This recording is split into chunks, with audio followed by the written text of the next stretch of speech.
说陈赫这段封神表演彻底撕掉了焊在他身上多年的喜剧标签，在综艺里的家庭小剧场舞台上，他不再是那个搞笑耍宝的综艺咖，而是精准演活了一个被亲情狠狠刺伤的独居老父亲。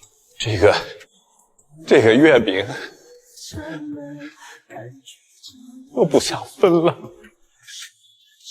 最新一期《奋斗吧人生》的舞台上，陈赫所在的小组选择了家庭纠纷这一主题。故事里的主角老周因老房子拆迁能拿到200万的补偿款，平日里鲜少登门的儿子儿媳，这天竟齐齐聚到了一起，吃着一顿表面看似和和气气，实则人人各怀鬼胎的中秋团圆饭。排练落幕，正式表演缓缓拉开帷幕。老周细心的摆好碗筷，盛好饭菜，眼神里全是儿女归家的满心期待与藏不住的欢喜。哇，来，哎爸，来，都是你们爱吃的，妹妹。可子女们落座后，没有一句对父亲的嘘寒问暖，反倒3、2句就把话题绕到了拆迁款上。我看这房子是真老了，好像这墙皮都掉下来了。要我说，咱们就趁这次拆迁，您搬到养老院去住吧。你这还挺聪明啊。爸爸这个拆迁款是200万，然后你那房租1个月3000，一年就是3万6。合着咱爸要搁那住50、60年，咱爸能活到那个时候吗？老大想把拆迁款牢牢攥在自己手里，按月给父亲发放微薄的生活费。小女儿则提议轮流赡养老人，由兄弟姐妹共同看管这笔钱款。每个人藏在骨子里的私心与算计，都通过台词与眼神展现得淋漓尽致。我作为长子呢，就应该多承担一些。这样，您就先住到我们家，但这拆迁款得放到我这儿，我每个月给您发生活费。对啊，爸哥，你说这话就没良心了。你家2室，我家还1室1厅呢。你让爸搬过去，你那他住呢，他睡呢，他是客厅啊。还有爸，不是我说，你就应该赶紧把这钱就给我跟大哥一人100万，咱们平分了，然后你就轮流住我们那，多公平！嫂子，你说是不是？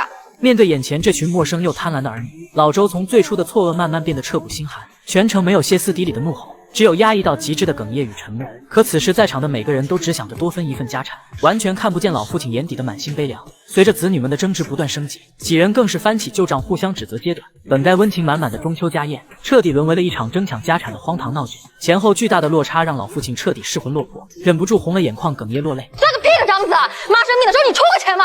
还有你摸着你的良心说，爸这一次住院是不是我们2个人跑前跑后的？丽丽，你摸着你的良心说，爸的医保钱是谁拿走的？你们都别争了。爸，你疯了？200万，整200万啊！爸，你是不是糊涂了？这不是我们的钱啊！你们的钱，对，你们的钱。短短一句你们的钱，藏着他半生付出尽数落空的无尽委屈，也藏着一位老父亲对亲情彻底的绝望与心寒。这么晚了去哪儿啊？我们这事儿还没说清楚呢。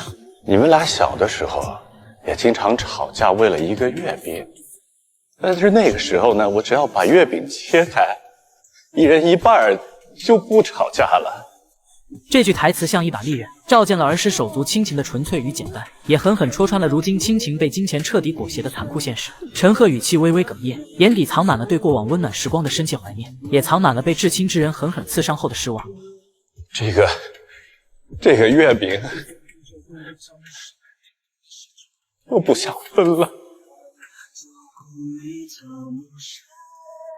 他缓缓起身走到墙边，抬手关掉了屋里所有的灯，把自己藏进了无边的黑暗里，只留下身后依旧在争执不休的子女。全程没有一句多余的台词，却把老父亲的绝望、寒心与最后的倔强演绎的淋漓尽致。连台下的李乃文都被这段表演狠狠打动，当场红了眼眶，落下泪来。这段小剧场没有狗血刻意的戏剧冲突，只用最真实的生活细节，狠狠戳中了无数观众的心。陈赫用这份细腻又极致克制的演技，完成了从喜剧演员到实力派表演者的惊艳转身，让所有人都看见在他搞笑的外壳之下，还藏着极强的共情力和被低估了太久的演技实力。